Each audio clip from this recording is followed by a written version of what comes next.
σε όλη τη χώρα, είναι ό,τι πιο όμορφο και πιο ανθρώπινο μπορεί να υπάρξει σε αυτό το δύσκολο καιρό.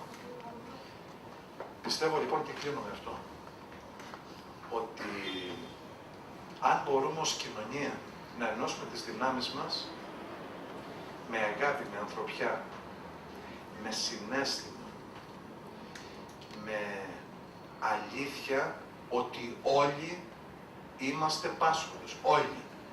Και ας μην είμαστε εμείς οι ίδιοι, είναι κάποιο πολύ συγγενικό μας πρόσωπο.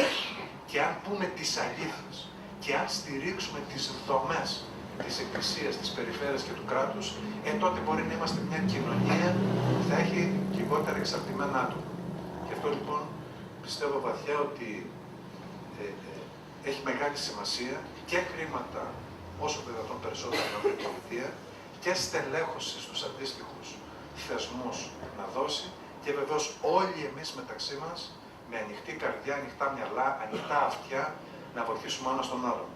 Σας εύχομαι καλό κουράγιο σε αυτό που κάνατε, είναι πάρα πολύ όμορφο, καλή επιτυχία και όλοι μαζί ας βοηθήσουμε ένα στον άλλον έτσι ώστε να έχουμε λιγότερους εξαρτημένους συνανθρώπους μας. Ευχαριστώ πολύ. Η Άδη Ελένη, αναπληρώτρια γραμματέα του Συλλόγου Καρκινοπαθών και Φίλων για Αλληλεγγύη.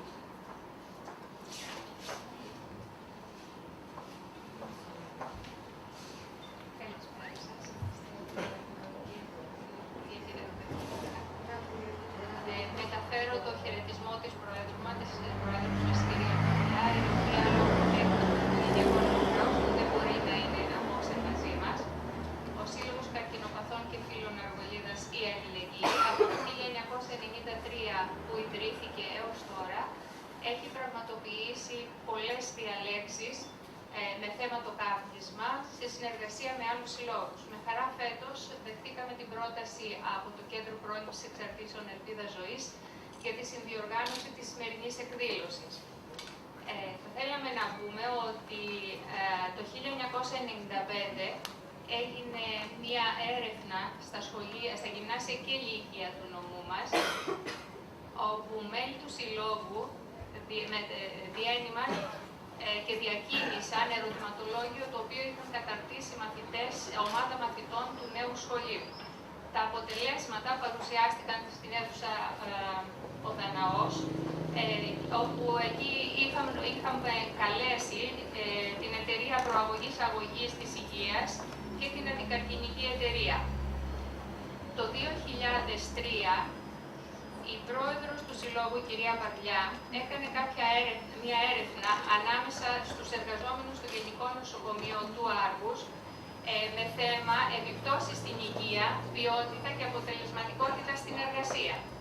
Το 2010, μέλη του Συλλόγου, συγκεντρωθήκαμε στα γραφεία του Συλλόγου και κάναμε ένα συμβολικό σβήσιμο του τσιγάρου, θέλοντας έτσι να περάσουμε το μήνυμα πως μπορούμε να ζήσουμε χωρίς να έχουμε στο χέρι μας αυτό το τσιγάρο και τον καπνό. Και από το 2011 έως τώρα σκεφτήκαμε και βάλαμε σαν στόχο στο Σύλλογο πως θα πρέπει να δημιουργηθούν κάποιες ομάδες διακοπής καπνίσματος, ώστε αυτοί οι άνθρωποι οι οποίοι αποφασίζουν να διακόψουν το κάπνισμα να έχουν το δικό τους χώρο και την ψυχολογική υποστήριξη, ώστε να μπορέσουν να βγουν νικητές από αυτόν τον αγώνα. Θα πρέπει να αναφέρουμε ότι αρκετοί είναι αυτοί οι οποίοι κατάφεραν να διακόψουν το κάπνισμα με αυτή την υποστήριξη που τους παρήχαμε. Και τώρα βρίσκεται ήδη σε εξέλιξη πέμπτη ομάδα. Είναι ένα θέμα που νομίζω η κυρία Κούρου θα αναπτύξει συνέχεια. Καλή επιτυχία στην ημέρα.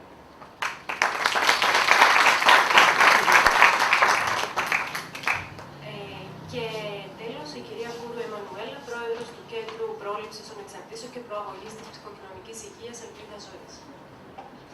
Καλησπέρα σας. Είναι μεγάλη μου τιμή πραγματικά και χαρά η Παρθενική μου ημερίδα ως πρόεδρος του Διοικητικού Συμβουλίου του Κέντρου Πρόληψης και Προαγωγής της Ψυχοκοινωνικής Υγείας Ελπίδα Ζωής να συνδυάζεται με την παρουσία εξαίρετων επιστημόνων και πρωτοστατών στις αντικαπνιστικές εκστρατείες της δράσης στην Ελλάδα. Η μάστιγα του καπνίσματος πάντα θα είναι ένα επίκαιρο θέμα που θα εξοπλίζει με ένα υψηλό τμήμα ευθύνης όλους εμάς που μέσω κοινών δράσεων μπορούμε από το δικό μας μετερίζει να συμβάλλουμε στην καταπολέμησή της. Η συνεργασία του Κέντρου Πρόληψης Ελπίδα Ζωής και του Συλλόγου Καρκινοπαθών και Φίλων Αργολίδας η Ελληνική, η παρουσία όλων εδώ σήμερα, με γεμίζει αισιοδοξία ότι οι αξιόλογες προσπάθειες με ανθρωποκεντρικό χαρακτήρα θα έχουν την ανταπόκριση που τους αξίζει. Χαιρετίζω τον πατέρα Γεώργιο, τον κύριο Μανιάτη, τον κύριο Κατρίνη, τον κύριο Χιπιδόπουλο, όλους εσάς εδώ και σας ευχαριστώ πολύ που με την παρουσία σας ενισχύετε τις προσπάθειες του Κέντρου Ελπίδα Ζωής για τις δράσεις τους για την Παγκόσμια ημέρα κατά του καπνίσματος και όχι μόνο.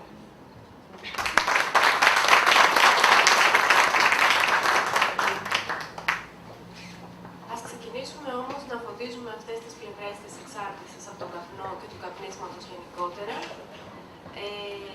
Με τον κύριο Κωνσταντίνο Βαρδαβά, ιατρό επιδημιολόγο, όπου θα μας μιλήσει για τις στρατηγικές της πρόληψης του καπνίσματος στην Ελλάδα.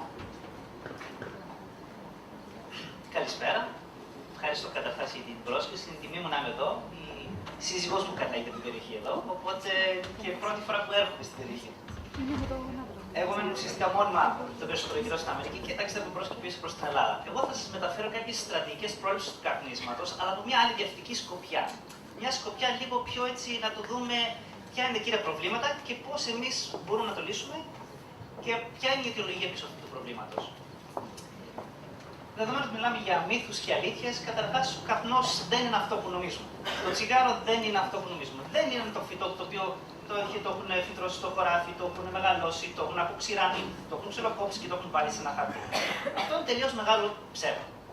Ο καπνός δεν είναι κάτι τέτοιο. Τι είναι? Είναι ένα επιμελώς παρακατασκευασμένο προϊόν, το οποίο έχει μέσα τόσες πολλές ουσίες που δεν μπορεί να τις γράψω και αν καθόμουν τώρα να ξεκινήσω, θα τελειώνω τέλος του καλοκαιριού. Και επειδή δεν θέλω να κάτσω όλο το καλοκαίρι να συζητάμε για πόσες ουσίες έχει το τσιγάρο, πολύ απλά τι περιέχει? Σχεδόν τα πάντα που μπορείτε να φανταστείτε. Από φυτοφάρμακα, βεβαίως, μέχρι βέβαια τα πολύ γνωστά καρκινογόνα βαρέα μέταλλα. Το τι προκαλεί δεν θα μπορώ να σας κουράσω τι προκαλεί. Όταν με ρωτάνε π.χ. οι φοιτητές τι προκαλεί το κάπνισμα, η απάντηση είναι πανεύκολη. Τα πάντα. Κάθε ασθένεια συσχετίζεται με κάποιο α ή β τρόπο με το κάπνισμα. Γιατί όμως πρέπει εμείς να κάνουμε κάτι? Γιατί από όλα τα παιδιά που ζουν στην Ελλάδα σήμερα, που είναι κάτω από την ηλικία των 18, των ηλικία των 20, 300.000 παιδιά, μιλάμε για παιδιά, θα πεθάνουν πρόωρα από το κάπνισμα, εάν εμείς δεν κάνουμε κάτι. 300.000 παιδιά. Είναι γενοκτονία. Πραγματικά. Είναι γενοκτονία. 300.000 παιδιά κάτω των 20 ετών θα πεθάνουν, αν εμείς δεν κάνουμε κάτι. Όμως επειδή πεθαίνουν οι παλιοί πελάτες, το πούμε έτσι, κάποιοι ψάχνουν καινούριους πελάτες. Και αυτοί οι καινούριοι πελάτες είναι οι έφηβοι. Βεβαίως από εκεί ξεκινάει το πρόβλημα, τα παιδιά. Όπως είπαμε προηγουμένως πολύ σωστά, ότι ένα μεγάλο ποσοστό των παιδιών που ξεκινάει και πειραματίζεται με το τσιγάρο, αλλά εμένα με ανησυχεί ένα μεγαλύτερο πράγμα.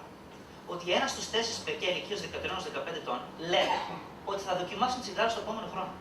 1 στους 4. Δηλαδή, αν ήμασταν εμείς όλοι οι παιδιά αυτή τη στιγμή, 1 από εμάς τους 4, όλη αυτή η σειρά θα ξεκινούσε το κάπνισμα ή θα πειραμαζόταν με τσιγάρο μέσα στο επόμενο 1 χρόνο. Κάτι μπορούμε να κάνουμε όμως. Κάτι μπορούμε να κάνουμε. Είναι αυτή έτσι, η δοκιμή στο οποίο βασίζεται η έναρξη του καπνίσματος και σύμφωνα με εσωτερικά έγγραφα της καπνοβιομηχανίας, γιατί μιλάμε ότι υπάρχει μια καπνοβιομηχανία με τζίρος δισεκατομμυρίων ευρώ και δολαρίων το χρόνο. Πίσω από αυτό η μάστιγα. Το κάπνισμα βεβαίως είναι νευρολογική νόσος, δηλαδή εξάρτηση ο πόνος και είναι και μεταδοτικό. Βεβαίως δεν έχει κουνούπι που να μεταδίδει την ασθένεια, έχει όμως την καπνοβιομηχανία. Δεν θα πούμε πολύ λεπτομέρειες στο κομμάτι κάθε ένα, αλλά θα ήθελα να περάσω έτσι λίγο πάνω από ένα ποιες είναι οι κύριες στρατηγικές πρόληψης του καπνίσματος που μπορούμε να εφαρμόσουμε σε κάθε χώρο και στην Ελλάδα. Οι στρατηγικές αυτές ουσιαστικά είναι 3 μορφών. Να περιορίσουμε κάποια πράγματα, να δουλέψουμε στην εκπαίδευση και να παρεμποδίσουμε κάποια πράγματα. Εγώ θα περάσω ένα-ένα με κάποια έτσι, πολύ συγκεκριμένα παραδείγματα. Παραδείγματος χάρη, αν τυχόν ξαφνικά εμφανιστεί και λίγο αγγλικά, μην τρομάξετε, μου έχει μείνει από τη διαφάνεια που μιλούσα στην Αμερική πριν από μια εβδομάδα. Οπότε σας ζητώ συγγνώμη προκαταβολικά. Πρώτο και κυριότερο, η αύξηση της φορολογίας του καπνού. Λέμε π.χ. θα αυξηθούν τα τσιγάρα, θα αυξηθεί το τιμή των τσιγάρων, θα πάει από 3,20, 4 ευρώ, 4,20. Γιατί όμως και θέλουμε αυτή την αύξηση του τσιγάρου? Πολύ απλά, όλες οι μελέτες επιδημιολογικές, οικονομικές, δείχνουν ότι η αύξηση της τιμής ενός τσιγάρου είναι ο καλύτερος τρόπος αντιμετώπισης του προβλήματος, αλλά βραχυπρόθεσμα. όχι μακροπρόθεσμα. Δηλαδή δουλεύει πάρα πολύ για πολύ μικρό χρονικό διάστημα. Και βεβαίως οι αποδέκτες αυτής της λύσης είναι κυρίως οι έφηβοι. Γιατί όμως λέμε ότι πρέπει να είναι μόνο βραχυπρόθεσμα? Πολύ απλά, θυμάστε τη βενζίνη που λέγαμε είναι 1 ευρώ. Εγώ θυμάμαι να οδηγάω και να βρίσκω βενζινάδικο και να βρίσκω βενζίνη 1 ευρώ. Και να λέω, αν είναι δυνατόν θα βάλω βενζίνη 1 ευρώ. Τώρα, αν βρω βενζίνη με 1,65, λέω, ευτυχώς βρήκα βενζίνη. Είναι ακριβώς αυτό. Πρέπει να γίνει αναπροσαρμογή της τιμής. Οπότε, όταν λέμε ότι πρέπει να αυξήσουμε τη τιμή, είναι συνεχόμενη και κάθε φορά και λίγο παραπάνω. Βλέπουμε ότι κάθε αύξηση της τιμής κατά 10%, δηλαδή 30 λεπτά, 40 λεπτά στο πακέτο, μειώνει την κατανάλωση κατά 5%. Λέτε 5% τι είναι αυτό, 5% είναι τίποτα. Αν φανταστείτε όμως ότι υπάρχουν 3 εκατομμύρια καπνιστές στην Ελλάδα και καπνίζουμε 18 δισεκατομμύρια τσιγάρα, το 5% είναι πάρα πολλά εκατομμύρια τσιγάρα λιγότερα. Δεύτερος κύριος τρόπος, όπως λέω εγώ, πρόληψης του καπνίσματος είναι βεβαίως η αντιμετώπιση του παθητικού καπνίσματος.